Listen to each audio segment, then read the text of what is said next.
Hello, this video will be going over our fifth week and the second week of the Equations Unit 2. And we're going to be covering solving equations with variables on both sides, solving equations with no solution, with infinite solutions, ratios and proportions, equations with the absolute value, and literal equations. And I forgot, let's back up just a second. Here's this week's post with all the Khan Academy videos and practice exercises, and then here's this PowerPoint here. Alright, so again, here are those videos on Khan Academy for some more examples. And here are some example problems. Solving equations with variables on both sides. Basically what we want to do is, since we're wanting to solve for the variable, we want to get the variable by itself on one side and everything else on the other side.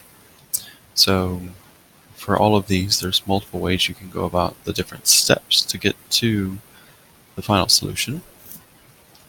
But for example, in this first one right here, your easiest transition for the variable is to add 2m right here, and negative 2m plus 2m is the same as 2 minus 2, so that's going to cancel out. And of course we need to add 2m over here. Okay. So that's going to give us 5m plus 7 is equal to 5. And then we're going to subtract 7 from both sides, the inverse of adding 7.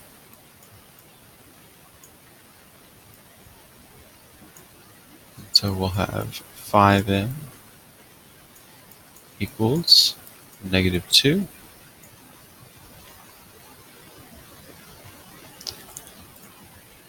And then we're going to divide by the coefficient on our variable here, divide by 5. Of course, what we do to one side, we must do to the other.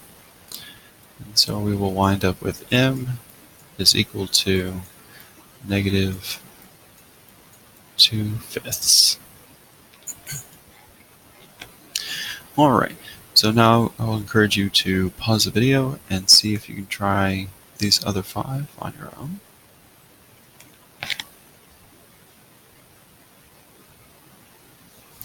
Okay, so hopefully you've taken a look at these. So, as I mentioned before, several ways that you can go about solving any of these. Generally, it's easiest if you wind up with your variable being positive.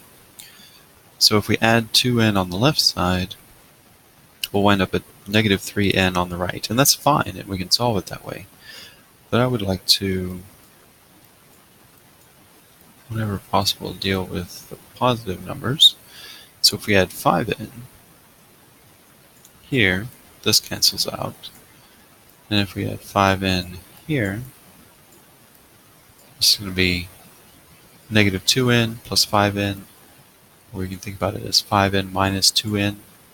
And so we'll have 13 plus 3n is going to equal 9. Okay? And then we can subtract 13 on both sides. 13 minus 13 will cancel out. That's going to be 0. So we'll have 3n is equal to 9 minus 13. We'll wind up with negative 4. And divide both sides by the coefficient on our variable. And so we will wind up with n is equal to negative 4/3. This 5 divided by 5, that cancels out, and 3 divided by 3 is 1. That cancels out. Okay.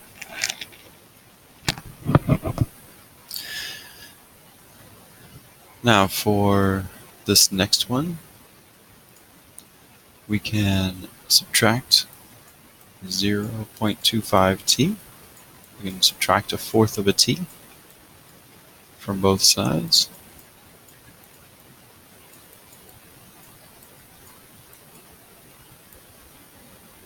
Should be a 0 there. Okay. And a half minus a fourth, or 2/4 minus 1/4. That's going to leave us with 1/4, so 0.25 t plus 11 equals, and over here we've got a quarter t minus a quarter t, so that's just going to be 0 that's left over here. And now we'll subtract this 11. Do that to both sides. And so we're going to wind up with 0.25 t is equal to negative 11. 0 minus negative 11, or sorry, 0 minus 11 is going to be negative 11. And now we just divide by the coefficient on our variable. It doesn't matter that it's a decimal or a fraction or a whole number, whatever our coefficient is. 0.25. This is going to cancel out here. We'll be left with t equals, and dividing by 1/4 is the same as multiplying by 4. So we'll have negative 44. Okay. So at this point, go ahead and encourage you to pause the video again and either work these bottom three on your own, or if you've already done that, check your answers, check your work against the three up top that we've already done. So go ahead and pause the video and try these bottom three on your own.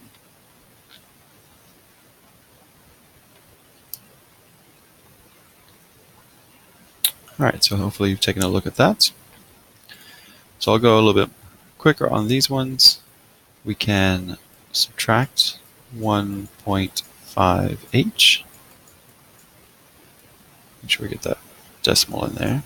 Okay, from both sides. And we'll wind up with 2 is equal to 1.5h minus 7.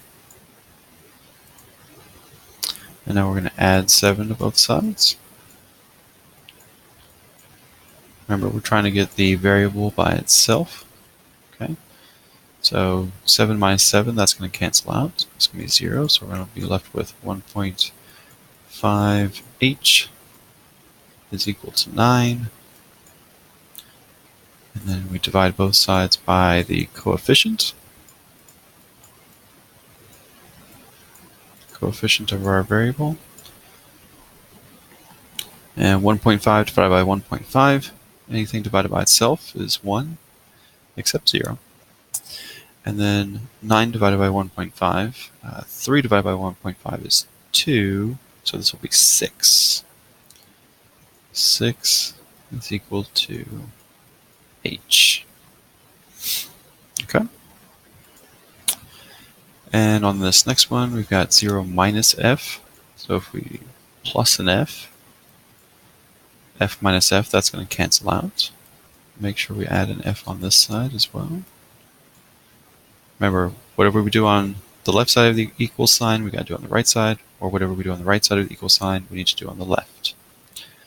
So we're going to wind up with 2 plus 14, sorry, my mouse jumped there. 14f is equal to, f minus f is 0, so we just have 0 over here. And now we can subtract 2. Make sure to do it on the right side of the equal sign as well. 2 minus 2 is 0, so we're just left with 14p, or sorry, 14f rather. It's equal to negative 2. And then divide both sides of the equal sign, both sides of the equation, by the coefficient. And so we'll wind up with f is equal to negative 2/14. And if you divide the numerator and the denominator both by 2, you can simplify it to negative 1/7. And the last one on this page. We've got p divided by 2 minus negative 3 is equal to 2p. So this is 1/2 of a p. So if we subtract half p, subtract p divided by 2, p divided by 2 minus p divided by 2, that's going to cancel out. That's going to be 0. And minus p divided by 2 minus 1/2 of a p. So if we have 4 of these p's and we take away 1/2 of them, then we're going to have 3/2 left. So 3/2 p is equal to, and if we're subtracting a negative, we're taking away a negative, that's a positive, so that's going to be equal to 3. And then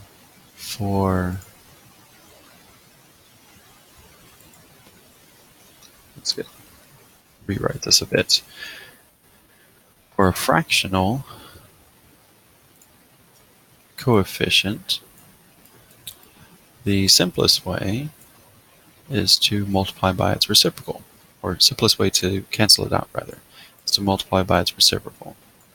And really this is the same thing as dividing by the coefficient. And so we'll wind up with 2 times 3 is 6, divided by 3 times 2 is 6, 6 divided by 6 is 1, so all this is going to cancel out.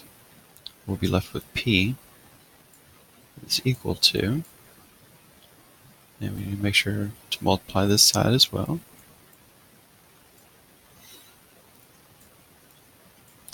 We'll wind up with 2 times 3 is 6, divided by 3 gives us 2. 2 equals p. Alright. So that is some equations with variables on both sides. For the rest of these, I'm going to do a little bit fewer examples, just in the interest of saving some time. But remember, you've got all these Khan Academy videos that I'm linking to help, and I leave spaces for you to write down some of the in-class examples we do as well. Alright, so equations with no solution or infinite solutions. Okay, so on these ones, we came up with each variable was equal to exactly one value. Okay, but on these ones, we're going to have something a bit different. So right here, if we've got 3 y's and 2 more y's, that's 5 y's. And we've got this minus 9. 5y minus 9 is equal to 5y. If we subtract 5y from both sides,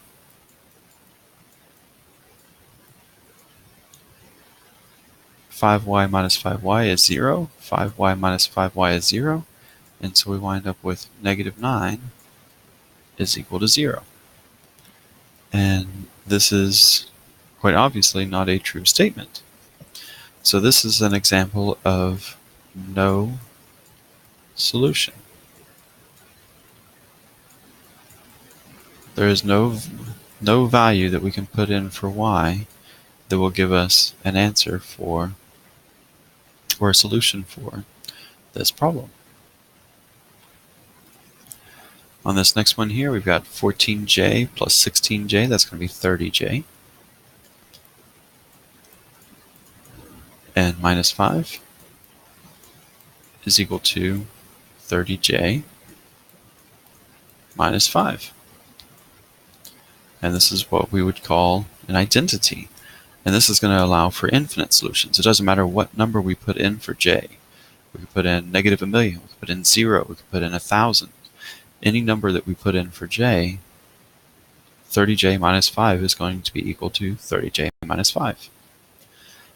And just to show you a little bit more clearly, if we subtract 30j from both sides, we're going to be left with 30j minus 30j is 0, 30j minus 30j is 0, and so we wind up with negative 5 is equal to negative 5. So in this case, we're going to have infinite solutions.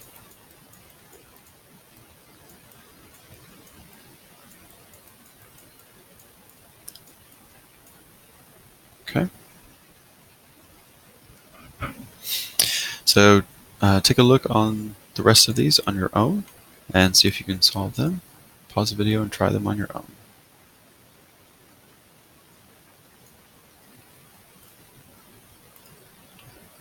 Alright, so hopefully you've tried these on your own.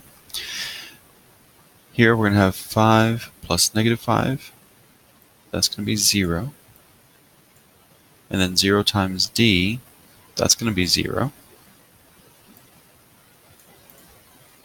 We wind up with 0 here. Okay. And so we're going to have 7 is equal to d minus d. That's also going to be 0. So we're going to have 7 is equal to 7. So here again, we're going to have infinite solutions. Okay. And for the purposes of this video, I'm just going to write an abbreviated form. It takes a little while to write with a mouse. On this one, in the lower left, we've got 3q is equal to negative 4q plus 7q. So 7q's minus 4q's, that's going to give us 3q's. And 3q's there. And plus 3. If we subtract 3q from both sides, oops, lost track of what I was doing. Hang on. Minus 3q. 3q minus 3q is 0. 3q minus 3q is 0. And then we just have this 3 left over here. And 0 does not equal 3. So this is going to be an example of no solutions. No value that we put in for q would give us a true statement here. Okay. For this next one, we've got 7k. 2k plus 5k is 7k.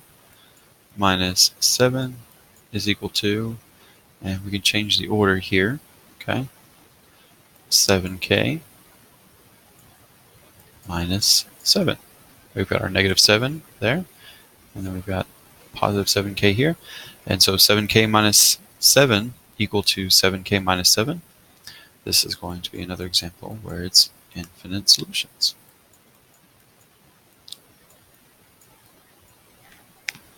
Whatever value we put in for k, we're going to wind up with a true statement. And last one here, negative 3 plus 3, that's going to be 0. And b times 0, that's going to be 0. Plus 2, so this whole left side right here is just going to be 2, is equal to b minus b, that's 0. And so we just have this 7 left over. And 2 is not equal to 7. So this will be one more example of no solution. Okay.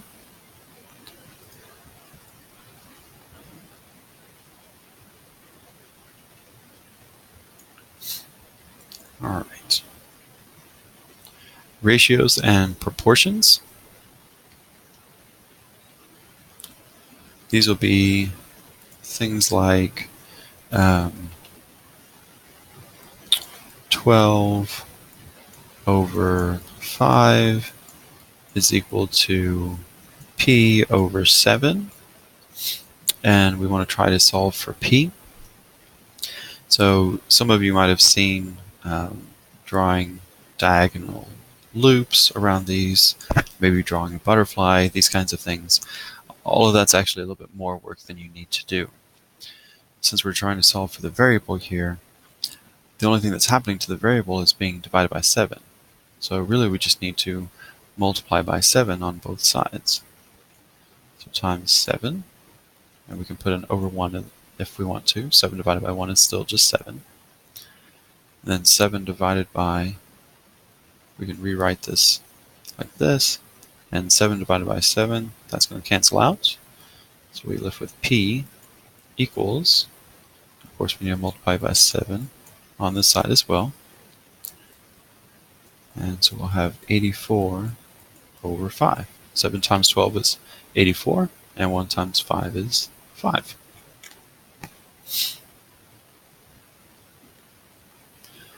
Or you might have something like 45 miles per, let's say, 2 hours is equal to X miles in 3 hours, for example. Okay. And in this case, just for space and time, and it's difficult to write with the mouse, I'm not actually writing out the miles and the hours. So the only real variable here is the X. The M's and the H's are short for miles and hours. Okay. So again, we don't need to do the loops and the butterflies and all of that. It's more work than we actually need to do. We're dividing our X by 3. So the only thing we need to do here is to multiply both sides by 3. Let me make these problems just a little more that clear. Okay.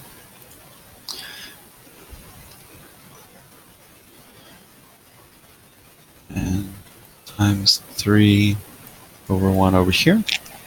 And so 3 divided by 3, that's going to cancel out. And we're going to get X miles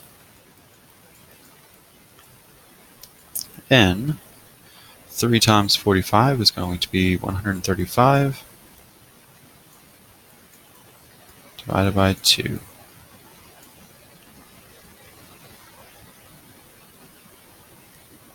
And actually, we don't need all of that right there.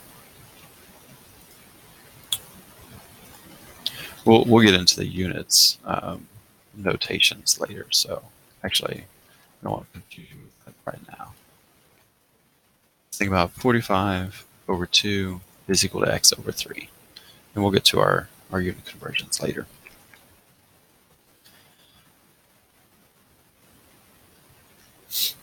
So since these are very much like 6th, 7th, and 8th grade, I'm not going to do a lot of video examples here, but we will have more examples in class that you can write down, or you'll have the space available. You can write down some of the examples from Khan Academy. Okay. If you're used to the cross multiplying, it's not incorrect. It's just a little bit more work than you need to do. So just keep that in mind. Absolute value. For absolute value, we're going to have things like the absolute value of X plus 7 is equal to 5. And we can't just subtract 7 from both sides, because absolute value is never negative, but the stuff inside can be negative or positive. Okay, so really X plus 7 equals 5 or negative 5. Because if we put a negative 5 in the absolute values, okay, if we have negative 5 plus 7,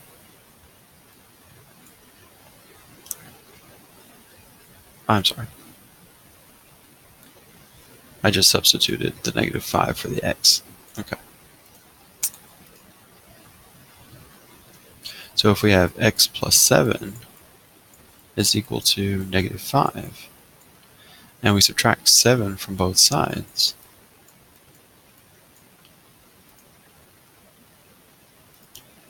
then we're going to wind up with x is equal to negative 12. That's 7, and so we get x is equal to negative 12. And then we can test that if we put our absolute values in and we substitute negative 12 in for x, and we add 7. Negative 12 plus 7 is negative 5. And then we take the absolute value of that, that's 5. But in the other scenario, if we have x plus 7 equals 5,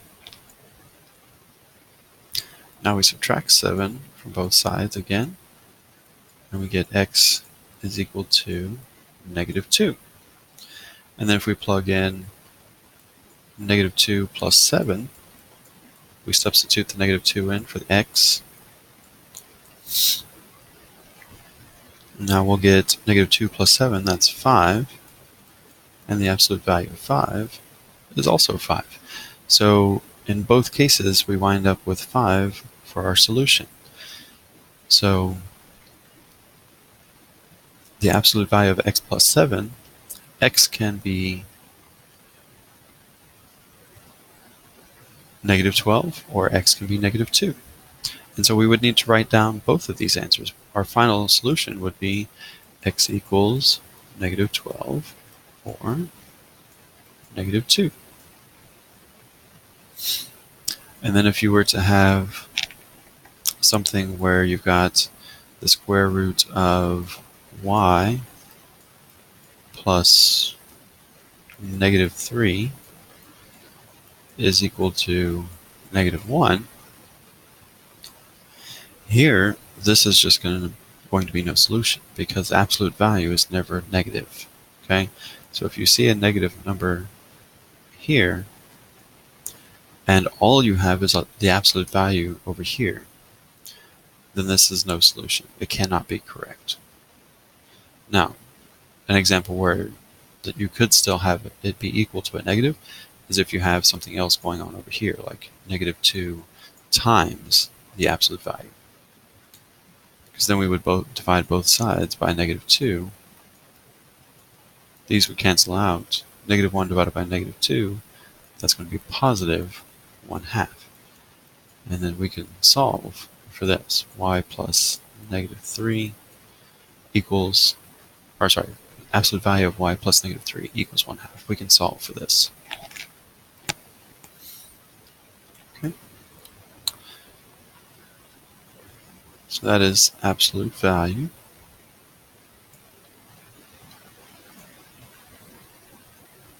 And then our last topic for this week is literal equations.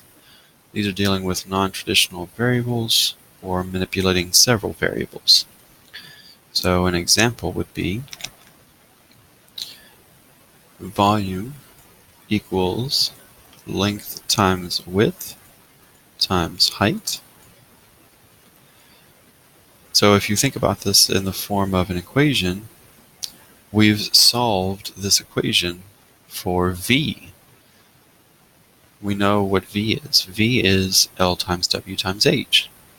But we don't know what L, W, H are. And so what we can do is we can flip these around. We can solve for these other variables. So if we wanted to solve for L, for example, we're multiplying by W times H. Well, we can do the inverse operation of that. We can divide by W times H. Anything divided by itself is 1. That's going to cancel out. Make sure we divide both sides of the equal sign. And so we'll wind up with the length is equal to the volume divided by the width times the height.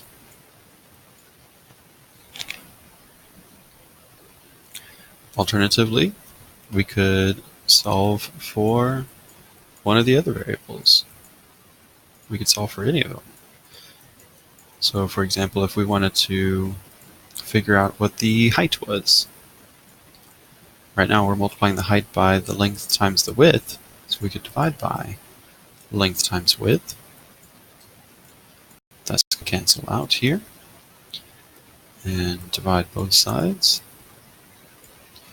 And so we'll wind up with volume divided by length times width will give us the height. And we can do the same thing with our perimeter formulas, our area formulas, and then we can even do this with symbols. So for example, if we have a triangle is equal to, say, 2 circles, okay, and then 2 triangles is equal to a square, then 4 circles is going to be equal to a triangle, and what else? Okay, so if a triangle is equal to 2 circles, right? Here's 1 triangle and here's 2 circles. So we're going to have 2 more circles, so that's going to be 1 more triangle. And in this situation, the square, we didn't even need that. Okay. Now we could even further combine this. We've got these 2 triangles here. We could combine our 2 triangles into 1 square. So if there was another line and it just showed the square, we could put the 2 triangles over here, or the 4 circles. So these are just some. With the symbols, it's usually more interesting and fun. But with formulas, it can be very useful. You're not always going to be solving for the volume. You might know the volume, but you need to find the length or the width or something like that. So being able to manipulate our formulas and move them around is very useful. So in summary, these are the things we've covered. And if you'd like some additional explanations, be sure to check out the Khan Academy video links I've provided, or find other. There's so many very great videos available on the internet. I use the Khan Academy myself, so I know what those links are and I can find them easily for you. You can also come to my tutoring or SharkU, but there's lots of videos here. Okay. All right. Bye.